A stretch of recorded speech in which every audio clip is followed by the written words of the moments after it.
तो देखिए आज हम लोग एक नए टॉपिक के साथ में आए हैं, वो भी क्या ईयर जिसको हम लोग क्या कहते हैं हिंदी में कान कहते हैं।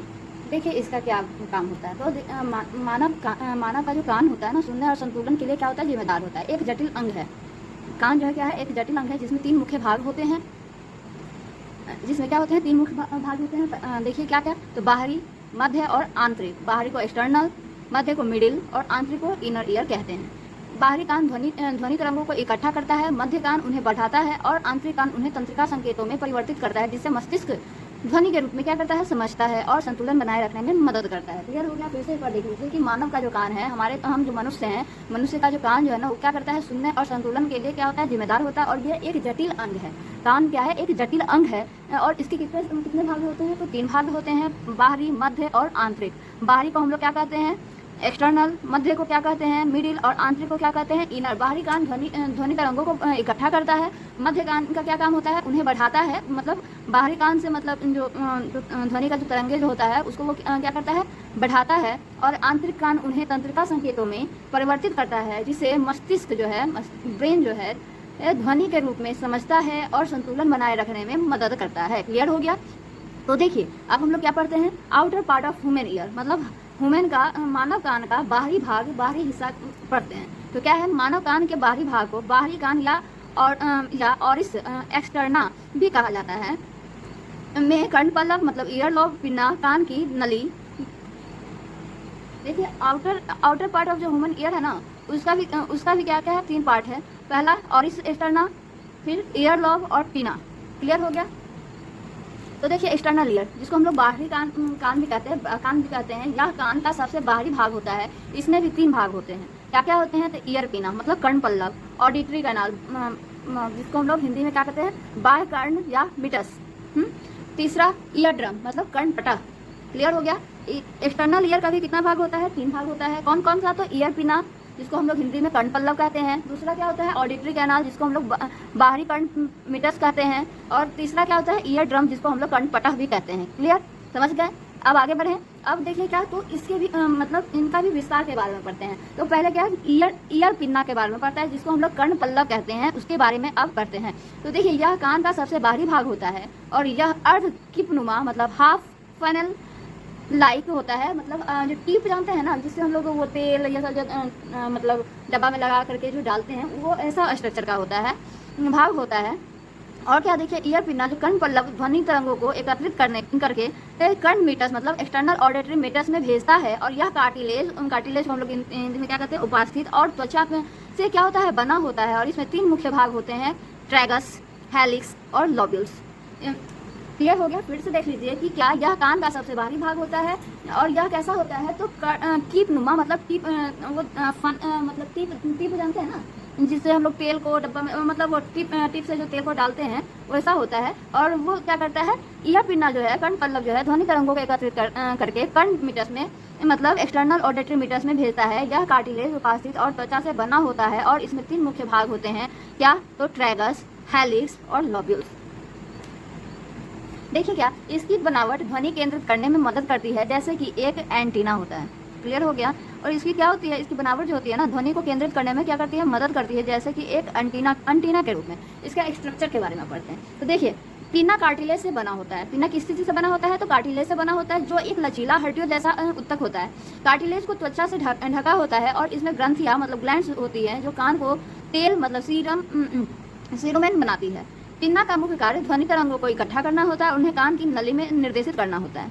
यह ध्वनि की दिशा और तीव्रता को भी निर्धारित करने में क्या करता है, मदद करता है। समझ में आ गया। फिर से देख लीजिए पिन्ना के बारे में। पिन्ना क्या किस चीज से बना हुआ होता है, तो कार्टिलेज से बना हुआ होता है, जो एक लचीला हड्डियों जैसा उत्तक है।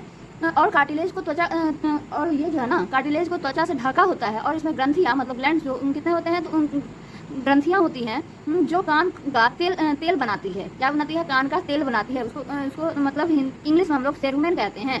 देखिए पिन्ना का मुख्य कार्य ध्वनि तरंगों को इकट्ठा करना होता है और उन्हें कान की नली में निर्देशित करना है। यह ध्वनि की दिशा और तीव्रता को निर्धारित करने में मदद करता है। क्लियर हो गया। आगे बढ़े। तो आप देखिए किसके बारे में पढ़ते हैं, तो ट्रैगस के बारे में। तो देखिए कान का ट्रैगस एक छोटा नुकीला उभार है, जो बाहरी कान का एक हिस्सा है, जो कान के बाहरी भाग मतलब पिन्ना के सामने और कान के प्रवेश द्वार के पास स्थित होता है। इसे प्राचीन ग्रीक शब्द में ट्रागोस से लिया गया है, जिसका अर्थ क्या है? बकरी, क्योंकि यह बकरी की दाढ़ी के समान दिख सकता है और यह बाहरी कान के एक भाग के रूप में काम करता है जो ध्वनि को इकट्ठा करने और कान की नली को निर्देशित करने में मदद करता है। क्लियर हो गया? फिर से देख लीजिए, पिन्ना के सामने और कान के प्रवेश द्वार के पास स्थित होता है। क्या स्थित होता है? तो ट्रैगस। इसे प्राचीन ग्रीक शब्द में ट्रागोस से लिया गया था, जिसका क्या अर्थ क्या होता है? तो बकरी, क्योंकि यह बकरी के दाढ़ी के समान होता है, दिखता है और यह बाहरी कान का एक भाग के रूप में काम करता है जो ध्वनि को इकट्ठा करने और कान की नली को निर्देशित करने में मदद करता है। क्लियर हो गया? आगे बढ़ते हैं। तो देखिए अब क्या है, इसके अन्य विशेषताएं के बारे में पढ़ते हैं। अन्य विशेषता मतलब कुछ और विशेषता है, उसके बारे में पढ़ते हैं। तो देखिए क्या है, ट्रागस के नीचे कान के प्रवेश द्वार पर बाल होते हैं। क्या होते हैं? बाल होते हैं। यह एंटी ट्रागस नामक एक और उभार के सामने होता है जो ट्रागस के विपरीत दिशा में स्थित होता है। क्लियर हो गया? फिर देखिए क्या कि ट्रैगस पीछे की ओर मुड़ा होता है जो मस्तिष्क को पीछे से आने वाली आवाज़ों की पहचान कराने में क्या करता है? मदद करता है। क्लियर हो गया? फिर से देख लेते हैं ट्रैगस के बारे में। ट्रैगस क्या है? ट्रैगस जो है वो किसके सामने होता है? तो पिन्ना के सामने और कान के प्रवेश द्वार के पास स्थित होता है, जिसको हम लोग पहले किस नाम से जानते थे? तो ट्रागोस शब्द से लिया गया है, जिसका अर्थ क्या होता है? बकरी, क्योंकि यह बकरी की दाढ़ी के समान दिख सकता है और यह बाहरी कान का एक भाग के रूप में काम करता है जो ध्वनि को इकट्ठा करने और कान की नली को निर्देशित करने में मदद करता है। समझ में आया? आगे बढ़े। देखिए क्या कि ट्रैगस के नीचे कान के प्रवेश द्वार पर क्या होते हैं? तो बाल होते हैं। क्लियर? यह एक एंटी ट्रागस नामक एक और उभार के सामने होता है जो ट्रागस के विपरीत दिशा में स्थित होता है। ट्रैगस के पीछे की ओर मुड़ा होता है जो मस्तिष्क के पीछे से आने वाली आवाज़ों की पहचान करने में क्या होता है? मदद करता है। क्लियर? अब इसी में आगे बढ़ते हैं। किसके बारे में? तो हेलिक्स के बारे में। तो देखिए क्या, हेलिक्स कान का हेलिक्स बाहरी कान का घुमावदार किनारा होता है जो पिन्ना मतलब कान का बाहरी भाग के ऊपर भाग में स्थित होता है। यह घुमावदार कार्टिलेज का बना होता है और कान की नली में खुलता है। और देखिए क्या, हेलिक्स पिन्ना का एक महत्वपूर्ण भाग है जो बाहरी कान का हिस्सा है और ध्वनि तरंगों को इकट्ठा करने में मदद करता है। हेलिक्स कान की नली की ओर खुलता है जो मध्य कान का तक जाती है और हेलिक्स पिन्ना के साथ मिलकर ध्वनि की तरंगों को इकट्ठा करने और कान की नली में भेजने में मदद करता है, जिससे हम सुन सकते हैं। हेलिक्स का काम क्या है? मतलब ध्वनि की तरंगों को इकट्ठा करना और जिससे हमारे कानों की नली के पास में भेजता है, जिससे हम लोग क्या कर सकते हैं? हम लोगों को किससे मदद मिलता है? जिससे हम लोग सुन सकते हैं। किसके मदद के कारण? तो हेलिक्स के कारण। हेलिक्स क्या है? तो हेलिक्स बाहरी कान का एक घुमावदार किनारा है जो पिन्ना मतलब जिसको हम लोग क्या कहते हैं? कान की बाहरी भाग के ऊपर भाग में क्या होता है? स्थित होता है। यह घुमावदार कार्टिलेज का बना हुआ होता है और कान की नली में क्या होता है? खुलता है। हेलिक्स पिन्ना का एक महत्वपूर्ण भाग है जो बाहरी कान का हिस्सा है और ध्वनि तरंगों को इकट्ठा करने में मदद करता है और हेलिक्स कान की नली की ओर खुलता है जो मध्य कान तक जाती है। हेलिक्स पिन्ना के साथ मिलकर ध्वनि तरंगों को इकट्ठा करने और कान की नली में भेजने में मदद करता है, जिससे हम सुन सकते हैं। आगे आप देखिए किसके बारे में पढ़ते हैं? तो लॉब्यूल के बारे में, जिसको हम लोग लोब भी कहते हैं। तो देखिए कान का जो भाग जिसको लोब कहलाता है वह कान का सबसे निचला और नरम हिस्सा है। इसे कर्णपाली भी कहा जाता है। यह बाहरी कान का हिस्सा है जो कार्टिलेज और त्वचा से बना होता है और यह कान का अन्य भागों को समर्थन प्रदान करता है और यह एक ऐसा क्षेत्र है जहां लोग अक्सर कान के छेद करवा सकते हैं और इसलिए कान का लोब यानी कर्णपाली बाहरी कान का एक महत्वपूर्ण भाग है जो कान के आकार को बनाए रखने और समर्थन देने में मदद करता है। लोब का क्या काम है? देखिए क्या कि यह कार्टिलेज और त्वचा से बना होता है। यह कान का अन्य भागों को समर्थन प्रदान करता है और यह एक ऐसा क्षेत्र है जहां लोग क्या करता है? छेद करवाता है। इसलिए कान का लोब यानी कर्णपाली बाहरी कान का एक महत्वपूर्ण भाग जो कान के आकार को बनाए रखने और समर्थन देने में मदद करता है। तो अब किसके बारे में पढ़ते हैं? तो मिडिल ईयर के बारे में। एक्सटर्नल ईयर के बारे में सब समझ गए? नहीं तो फिर हम लोग अगले क्लास में इसका रिवीजन करवा देंगे। आज फिर आगे बढ़ते हैं किसके बारे में? तो मिडिल ईयर के बारे में। देखिए मिडिल ईयर मानव मध्य कान का एक छोटा हवा से भरा स्थान जो कान के पर्दे के पीछे और आंतरिक कान के सामने स्थित होता है। यह सुनने की प्रक्रिया का एक महत्वपूर्ण हिस्सा है जिसमें 3 छोटी हड्डियां होती है जिन्हें ऑसिकल्स, म्यूलस, मेलस, इनकस, स्टेपस भी कहा जाता है, जो कान के पर्दे से आंतरिक कान तक ध्वनि कंपन को बढ़ाते और संचारित करते हैं। मध्य कान यूटेशियंस ट्यूब भी होते हैं जो इस गले के पीछे से जोड़ती है और दबाव को बराबर करने में मदद करती है।